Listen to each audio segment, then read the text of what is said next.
Hi, everybody. It's a great honor for me to speak to you at the Circular Economy Express conference in Tartu.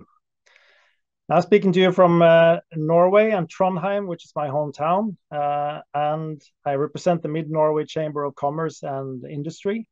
In Norway, the chambers are independent interest organizations that work for the interests of the businesses in the region. And we have about 1,900 members in the greater Trondheim region. And I'm the head of sustainability and I'm a business developer. And one of the things that I'm really passionate about is how we're going to scale the green transition, which is something we work with a lot. And especially the circular economy is something that I'm really passionate about. And in the construction industry, procurement is a really big part of creating change. That's why I'm going to talk to you about the scaling of the circular public procurement in the construction industry, which is an example from our region in Norway. And just to start us off, the construction industry globally is known as the 40% industry. You have 40% of energy, 40% of CO2 emissions, 40% of waste. And in Norway, the picture is slightly different because of our energy mix, which is highly renewable. And so in terms of CO2 emissions, it's 16% of the CO2 emission come from the construction industry. And when it comes to waste, it's also lower than 40%, but still is 29% of the waste comes from the construction industry. It's the biggest waste emitter, if you like. And you would imagine that when there's been such a focus on reducing CO2 emissions over the last years, that waste levels also would go down. They haven't. They have increased by 35% between 2012 and 2020. And so this is a big problem that needs to be solved if we're going to be able to meet our CO2 emission targets and circular economy targets as well. And when you look at the Norwegian national strategy for circular economy, you see that, and I'm sure a lot of countries also have this type of strategy. How is the country going to become circular? And when you look at the knowledge base for this strategy, you see that construction industry is the industry that's the biggest and most important industry in Norway and has the biggest circularity potential in its own industry. So this is a really important industry in Norway, but I imagine in any country in the world, you need to build stuff. And so it will be a very big industry and something that needs to have a focus. And it also has a focus in the European Green Deal. And you can see that a lot of what happens in Norway is based on the ambitions of Europe, EU. And that you can see this also in the ambitions of the municipalities and the counties. So if you look here, the Trondheim municipality has joined the 100 climate neutral cities program in the EU. Obviously, not being part of EU, we're part of the 112, so one of the 12 associated cities to the program. And I set really ambitious targets to become climate neutral by 2030. The Trøndelag County, which Trondheim resides within, has similar ambitions to cut CO2 emissions by half by 2030 and also become climate neutral. And so the public sector, they have high ambitions, and you can see it in the plans now. They're really starting to mobilize in order to reach these goals, which is really great. And then on the other hand, you see the industries, like they're really high ambitions as well. And I've talked to some of the big construction companies. They're saying they have to say no to projects that are not sustainable enough. And so they are at the same raising the bar for what people can buy from them, which is a really important development and is a huge important step towards climate neutrality, but only a step. We need to do it. Ambitions are great, but we need to get down into the nitty-gritty, and that's what we're trying to do here with the project I'm going to talk to you about today, and looking at how can we scale circular procurement. Now, this building you see in the middle here is a powerhouse. It means that this building creates more energy through its lifetime than it costs to produce it. The building was featured on the COP26 in Glasgow last year in 2021, and it's a really profile building. It's in the Trondheim city center, this building. And something that we can be proud about. But this is several years ago, even though it was featured last year. This is one of the big flagship projects that is paving the way for the future. At the same time, you see, but that's a government-owned but private company that developed that building. And then you see in the municipality as well. They have set really ambitious targets, for example, in terms of emission-free building machinery. And they're developing with the industry battery solutions and trying to get hold of the machinery, which is very difficult to get hold of at the moment. But pushing the industry in order to make a change. And these two examples that I just showed you are very visible. They're big, and they get a lot of space in the media, and it's very exciting. It's very great, creating a change. At the same time that you see these great developments, the statistics show a slightly different picture. Now, this graph shows how much demand companies experience for climate environment related services. And you see the construction industry, only 11% of businesses experience this kind of demand. So most businesses don't experience any demand towards climate and environment related services. How come when all these great projects are happening? Another part of this story is that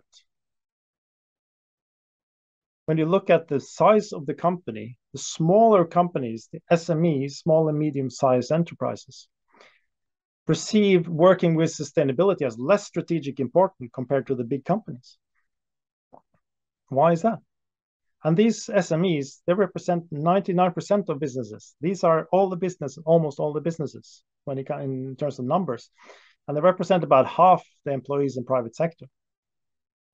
So if the 11% is the total, then in terms of demand for these services, what kind of demands do these, what kind of demand for climate and environment services, related services, do these small companies get? Very low. The fact is very low. But then we look at the power of public procurement. So the Norwegian government in total procure about 60 billion worth of products and services each year in terms of euros, 60 billion euros. And 1/3 of these approximately is in construction. So construction, public sector is a big purchaser in construction. And the law itself says that the government need to work to reduce harmful environmental effects and help promote climate-friendly solutions. It's in the mandate of the public sector to create change towards a greener and better future, a more circular future.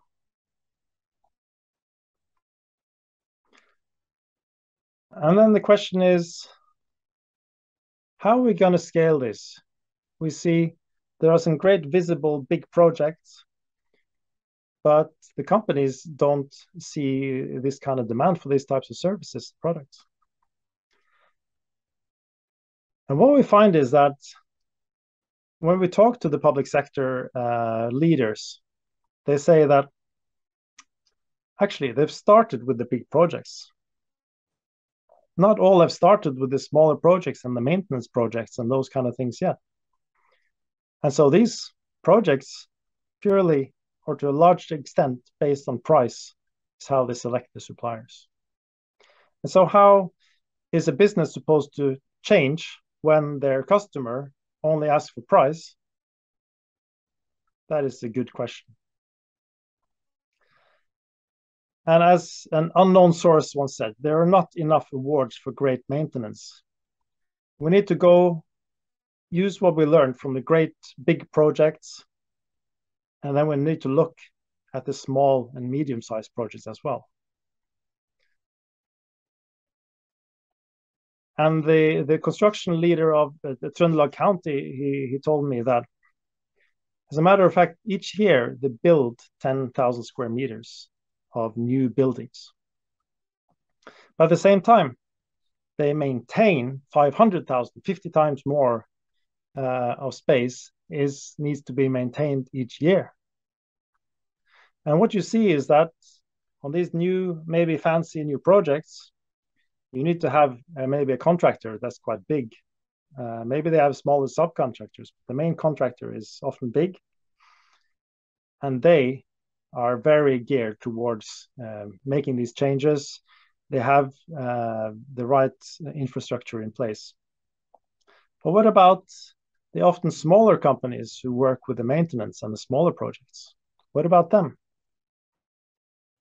And you see that in terms of the size of the organization, size matters. In large organizations, construction companies, entrepreneurs, often they have their own chief sustainability officer and a large sustainability team. They have circular economy experts, environment experts, people who are good at measuring. They have all these kind of expertise in order to create good deliveries. What about the small painting company or the small builder with 10 employees? Situation often there is that you have one administrative person who is the CEO, CFO, CSO, CBDO, HR department, and also has a sustainability responsibility. Whereas the rest of the employees, they're out on the building site, painting or working, building, doing all the practical stuff. And so this one person who is supposed to do the big strides towards a more sustainable future in these companies, unless maybe someone can facilitate it for them. And it's unfair to say that all small companies don't have sustainability focus. Some of the greatest examples of circular economy thinking come from these small companies. And that's an important point to take into the next parts. Because whilst in a lot of the big projects in Norway and in our region, there's now more dialogue between the buyer and the supplier, which is great. Same thing here when it comes to smaller projects. Often when you're going to do a rebuild or you're going to do maintenance, it's more about, this is what we need to be done, please do it. There we go. This is the price. Okay, go. But if we're going to change our mindset in terms of how we do these projects as well, then it requires that we talk more together. The purchaser needs more input from the contractor. And we see that the purchasers don't have enough knowledge to give the right criteria. And often what happens is they're worried that if they are too strict, no suppliers are going to want to deliver. So what happens? They don't set those criteria. And this needs to change. And the way to change it is to start talking to each other. And the contractor and the purchaser talk, but also the subcontractors, which maybe is the painter, who sits on this very specific knowledge of how this specific thing can be done better. Needs to talk to the purchaser. Another thing which is important is that in addition to talking with the purchaser, we need to look at the value chain perspective here. And I want to bring up one example, which is paint related. And we had a workshop in a project that I'm going to talk to you about afterwards. And there was a painter in there, and he said, for all the excess paint that we can't reuse, we send it to be burnt. Not reused, it gets burnt. We pay about 80 euro cents per kilo to have this paint burnt. We said, okay, why doesn't anyone just buy that paint and reuse it? And what it turns out is that this painter, there's a whole value chain created for burning paint. So the painter, the paint, excess paint gets picked up by a transporter, delivered to a storage area. Then it gets stored there, and then I guess accumulated, and then transported to incineration facility. And there's the value chain here, earning money and all good. And so how can you then create a circular value chain from this very linear value chain where when you don't need it anymore, you burn it? One option is that the painter says, okay, I have this excess paint. I'll just send it to use it on my next project, for example. But maybe the paint is not the right type of paint for the next project. What challenges can we see in this scenario? That's one of them. And maybe you don't have enough paint. Maybe you need some kind of scale here in order to be able to, you need more paint in order to be able to sell a service to the purchaser to say, we can use reused paint, but we have 1 liter. Maybe you need more in order to use that as a selling point. Another option is to take the excess paint back to the shop and say, right, the shop can accumulate the paint, excess paint, and then sell it to the next construction project or the construction company in order on the next project, maybe for a lower price than new paint. Or the storage part of the existing value chain can, instead of transport to be burnt, can gather the paint, maybe process it where needed, and then send it to the next construction site or construction project. Now, the message in this illustration is that it's not necessarily possible for the painter to solve this problem by himself or herself. It might have to be solved in a different part of the value chain. And for that reason, it's important that when you're making change, the whole value chain is connected and talking together. And we've seen that in some areas, this is not always easy. Not all parts of the value chain necessarily talk well together. And this is a really important focus area. And so with this long intro, I want to talk about this project that we now have started and are in the middle of, which is called Sustainable Procurement for the regular building projects. And the aim of the project is, obviously, we're a Chamber of Commerce with a business interest group. And we want to create a safe passage towards, but obviously I need to mention that this project is not the Chamber's projects alone. This is a collaboration between the Trøndelag County, Trondheim Municipality, Project Norway, the different construction organizations across the value chain, and then the research partners, which are NTNU and SINTEF. So this, from the start, is a collaborative process. and a collaborative project. You can't start this project by yourself. And like I said, we're going to create a safe passage for the SMEs through private-public collaboration on the smaller construction and maintenance projects. And there are 4 things that are important when we do this. Number 1, often when you have collaboration in this project, you do it project by project.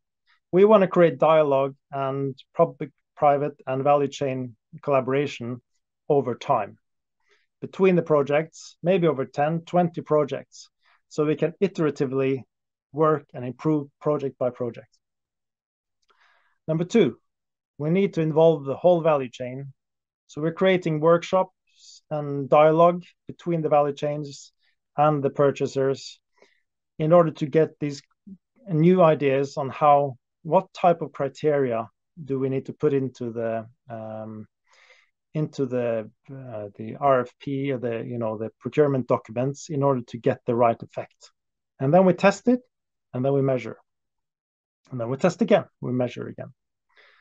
Third thing is that we need to research, we need to document, we need to measure and share the knowledge. Because if we create amazing change in Trondheim or Trøndelag, if you create amazing change in Estonia, we're 2 very small countries. It's not in itself going to make a big difference. We need to share the knowledge so that others can learn from us what we do. And that's a real important effect of what we're doing in order to create change for the world worldwide. And finally, number 4 is get practical. In this project, we are starting to test right from the get-go. We've selected like 3 or 5 procurement projects, rebuilding projects that we're going to start testing on. And then we involve the industry, find some criteria, low-hanging fruits, then we start testing. And this is the first phase of the project. And in the next phase, we're going to keep testing, and then some things are not ready to be put into the criteria set yet. It needs more research, more maturing. And so we're bringing it on board at a later stage. Maybe in 4 years, you can set this criteria, not right now. And then focusing on involving the small and medium-sized enterprises across the value chain. And what we're hoping to do then by doing this testing, iterative testing and testing and testing, if you look at these, each of these arrows represent one procurement. We want to build a knowledge bank. And from each test, you get new knowledge. And then we scale to more buyers. And we hope to scale to many, many, many buyers. And then after a while, you have a lot of knowledge built up, which can be shared in Norway, in Trøndelag, internationally, and maybe other municipalities and public sector, private sector actors can be connected as well. And we can scale this to a larger extent. And so this is really exciting that we can really scale this and make it into a big thing and create real change. And so I just want to summarize real quick what we learned so far. It's important that we get the small and medium-sized enterprises on board early. They need to be involved. And we need to focus on building good relationships between public and private sector, but also in the value chain. I hope you guys have good relationships with the value chains in Estonia. That'd be really great. I've heard experience from other places that not always isn't the case, and that needs work, those relationships. It's important to involve research partners, start measuring, and share what you learn. I think I've reiterated that many times now. And take it step by step, start practicing right away, start testing together, and work together towards creating the change. And that's the key messages I wanted to get across to you today. If you want to get in touch or follow this project or just have a chat, just get in touch. My details are on the screen. And I really hope you have a great continued conference, and I hope to see you soon. Bye-bye.